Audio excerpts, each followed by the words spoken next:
it was reported that you came out publicly and apologized to Jay-Z. Is that true? I had an interview with somebody, and we were supposed to talk about the music. So is he going to answer the question? No, right now? It is what it is. That's it. Two things about the Beans thing. One, personally, I'm a little disappointed that it's July and we're talking about this still. But I don't remember any music coming from the last time we talked about this till now. And that's my biggest issue with Beans. I don't know what's going on in his life. I don't know what's happening. I don't know why this keeps coming up. But I feel like the only time we actually hear from him or about him is this Jay issue. And at this point, I just want to hear some music. That's it. Just drop some tracks. Whether you apologize or didn't apologize, so what? Let it go. It's done. It's over. He has to be like under contract, not able to release music. This goes back to getting back what you originally were brought in the game to do. It's like Jazz said, like make music. You can only harp over so much hard feelings and not understand why things didn't work out when you was with Dame and Jay. And it's like, we understand you feel that way, but like at the end of the day, like you kept saying, it's just like, you're Beanie Sigel. You're not Jay-Z. You're not Memphis Bleak. You're not Dame Dash. Niggas recognize you for spitting and delivery and being that raw nigga that you was back in 01, 02, 03, 04, 05. And now it's just like, you just seem like this bitter and disheartened character. Everybody goes through shit, so it's like, you can't be mad at somebody for exposing how they feel, but it's just like, all right, like, dog, this nigga's out here eating. To me, that's the main thing, though. I don't want to make it look like his issues wasn't serious. No, we're not. We're not saying that. No, that's I'm agreeing with you. That shit was real. You went through it, like for sure. I'm sure that was a setback. I interviewed him, I actually talked to him. We went through from point A to point B. We said a lot of things off the record. That shit was real to him. Are you scared of Beans? Who wouldn't be? Have you seen Beans? It's like a Volkswagen with a shirt on. I'm not fighting that man. Like fuck that. My whole thing is, I would like to hear some music by now. Like I wish you would have dropped a mixtape. See, I feel like he's Lil Kim in himself. It's a little bit too much on it. No, when you're becoming known for being disgruntled rather than the music, Kim perfected she's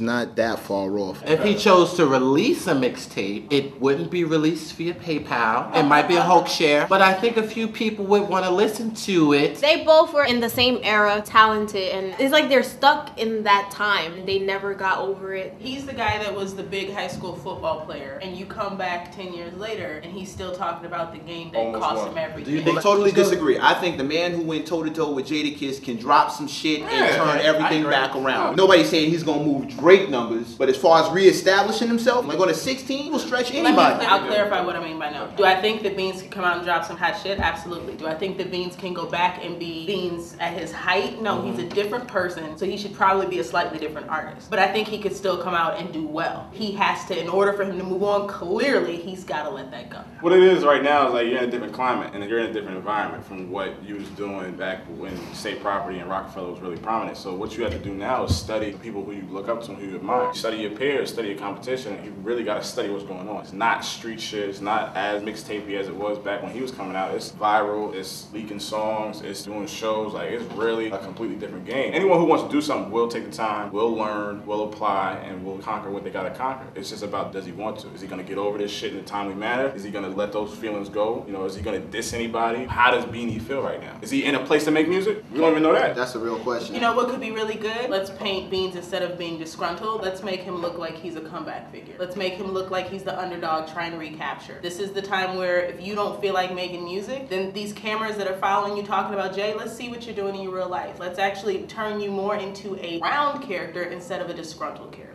You can turn this around, but it's all on you. That's really what it comes down to. It's all about what you want to keep talking about. I say get Just Blaze on the phone, do a full project. Nah, get a new nigga on the phone. Now you gotta give him some young energy. Like who? Cardiac, T-Minus, Justice League. Let a young nigga reinvent him. That's what I mean by he can't go back to the artist he was. That's what I'm saying. You don't reinvent somebody and send him back to the same producer. I think he has to stick to his element. That's what I'm saying. Imagine Beans over my guy. Imagine that shit. Good point. But he's not out of his element doing that. You're right about that, but it's a new sound, like just like a fresh producer who's just hungry. Another nigga just Blaze, Timberland, Swizz, whatever, but they're not really that hungry to be like, you know what, I need this. But see, on the other hand, I think Just Blaze actually knows the classic Beanie. You're right. He would know how to bring that out, like the stuff that everybody's waiting to hear from Beanie. I'm not canceling the whole entire work with Just Blaze out. I'm just saying, like, you put him in a studio with a fresh new nigga who just was like, yo, I hear you over this shit. I want to see you get back to that spitting shit. And I'm not saying it has to be totally a new producer, but that should be the first direct direction. I think that in 2011, what he really needs to do is consult VH1, because they're like the nigga Jesus, and they can bring you back. It really takes that right 30 minutes every Sunday and that time slot between Basketball Wives and Fantasia. If we can just get them right there for 30 minutes.